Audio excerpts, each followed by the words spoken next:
Chapter 1070 mungkin ini nyata. Lifit adalah sebuah kota terapung yang dibayangkan oleh naga imajinasi, Ankh-Welt, dari ketiadaan.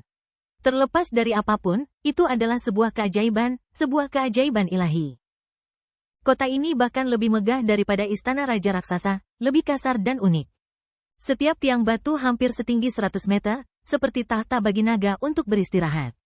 Ini adalah kota yang memberikan kesan mendalam dan tak terlupakan hanya dengan mendengar tentangnya. Oleh karena itu, meskipun Audrey belum pernah melihat kota keajaiban itu secara langsung, dia segera membuat hubungan saat menyaksikan pemandangan tersebut. Tentu saja, salah satu alasan utama dia mengetahui hal itu adalah karena dia tahu bahwa Grosses Travels berasal dari naga imajinasi, Ankh-Welt. Adapun Klein, karena dia pernah meramalkan asal-usul Grosses Travels dan telah melihat kota keajaiban yang sebenarnya, kota terapung, kini dia yakin bahwa kota berukuran pulau di tengah kawah laut dalam itu identik dengan Lifit. Yang kurang hanyalah naga-naga yang terbang ke segala arah. Apakah ini nyata, ataukah ini sebuah klon? Atau apakah ini kumpulan dari bawah sadar makhluk khusus dalam dunia buku? Klein sedikit terkejut saat dia cepat menganalisis situasi tersebut. Berdasarkan hasil ramalannya dan isi mimpi dari pelindung raksasa Grosselle dan penyanyi elf si atas, dia yakin bahwa, ketika Grosses Travels diciptakan, kota keajaiban Lifit masih ada. Ketika sampai di istana raja raksasa, kota keajaiban Lifit masih ada. Ketika Grosselle memulai petualangannya dan ketika si atas tersedot ke dalam dunia buku, Lifit masih ada. Jika kota keajaiban Lifit menghilang, berbagai ras supernatural tidak akan bereaksi sama sekali. Dengan kata lain, fakta-fakta ini adalah bukti tak terbantahkan bahwa kota di tengah kawah laut dalam itu tidak mungkin Lifit. Namun sangat cepat, Klein teringat sesuatu. Itu adalah jawaban yang pernah diberikan Arodes kepadanya. Pasti muncul pertama kali di antara para naga, setelah hilangnya kota keajaiban, Lifit. Ini menarik, apa yang diandalkan cermin sihir untuk memastikan bahwa Grosses Travels adalah yang pertama muncul dan percaya bahwa itu terjadi setelah hilangnya kota keajaiban Lifit. Bahkan tidak mampu melihat hal-hal yang terkait dengan Zaratul. Jadi bagaimana mungkin bisa menyelidiki asal-usul kepemilikan seorang dewa kuno? Awalnya, aku menggunakan kesimpulan ini untuk menyimpulkan dan mempertimbangkan hal-hal, tetapi poin ini sepenuhnya dibantah oleh ramalanku. Aku tidak pernah menyangka. Klein mengamati tiang batu yang tinggi dan kota yang megah saat banyak pikiran berlarian di benaknya. Tiba-tiba, dia menangkap sebuah ide. Pemilik terakhir Grosses Travels adalah Laksamana Muda Ichebek Edwina, seorang anggota gereja pengetahuan. Mereka mempercayai Tuhan pengetahuan dan kebijaksanaan. Tuhan pengetahuan dan kebijaksanaan hampir dapat dipastikan adalah salah satu raja para malaikat yang melayani Dewa Matahari kuno, malaikat kebijaksanaan.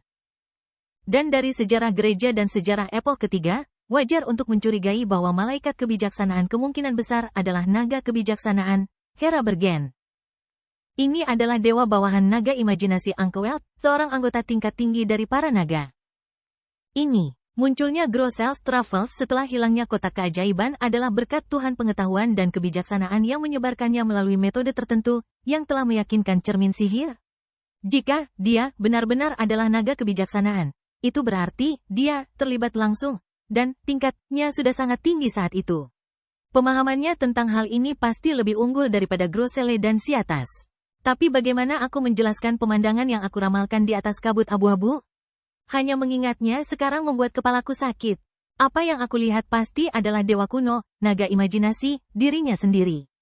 Klein merasa semangat saat berhasil mengaitkan semua hal ini bersama-sama, tetapi dia juga terjebak dalam kebingungan. Dia terus melempar koin emas dan dengan cepat mengemukakan beberapa teori. Karena kota keajaiban, Lifit, dibayangkan, bukankah bisa dibayangkan lagi setelah menghilang?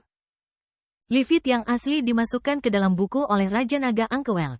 Kemudian, yang ada setelah itu adalah satu yang dia bayangkan lagi. Ini bisa menipu semua naga, tetapi tidak bagi yang dikenal cerdas. Jika ini benar, maka sebenarnya ada dua instance dari kota keajaiban, Lifit. Yang ada di sini adalah yang tertua. Tapi di sini muncul pertanyaan. Mengapa naga kebijaksanaan tidak masuk ke dalam buku dirinya sendiri?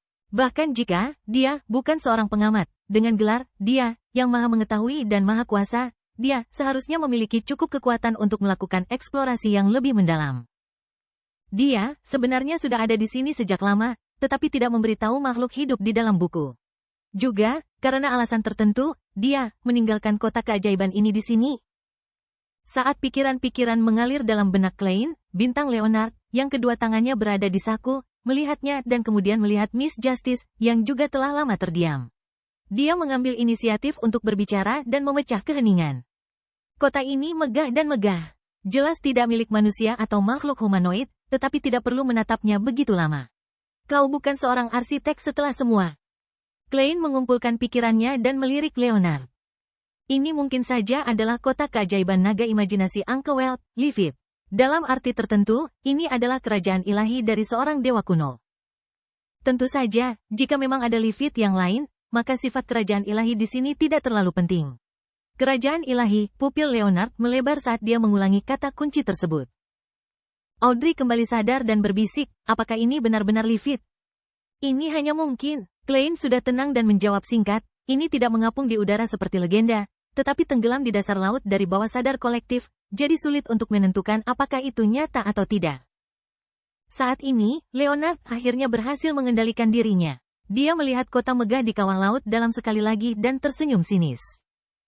Aku tidak menyangka hari ketika aku akan datang ke kerajaan ilahi dari seorang dewa kuno. Sejujurnya, jika Miss Justice tidak ada di sini, dia tidak akan bisa menahan diri untuk tidak mengagumi betapa kaya hidup Klein. Sejak dia bertemu kembali dengan mantan rekan setimnya, tidak hanya dia bertemu dengan dua putra dewa, raja para malaikat, dia juga memasuki dunia buku yang misterius dan menemukan sebuah kota yang diduga sebagai kerajaan ilahi.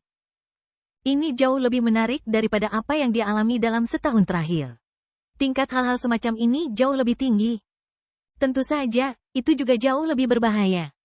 Setelah mengatakan itu, dia melihat ke atas pada ilusi air laut yang terapung dan bertanya dengan pemikiran, bagaimana kau tahu jika laut bawah sadar kolektif itu nyata atau jika itu dibayangkan? Ini adalah kelanjutan dari masalah menentukan keaslian Lifith. Audrey berpikir sejenak dan berkata dengan ragu, tidak ada cara untuk membedakan, atau lebih tepatnya, laut bawah sadar kolektif di sini juga nyata. Pada dasarnya, bawah sadar kolektif adalah akumulasi dan penyelesaian emosi dan perasaan yang kuat.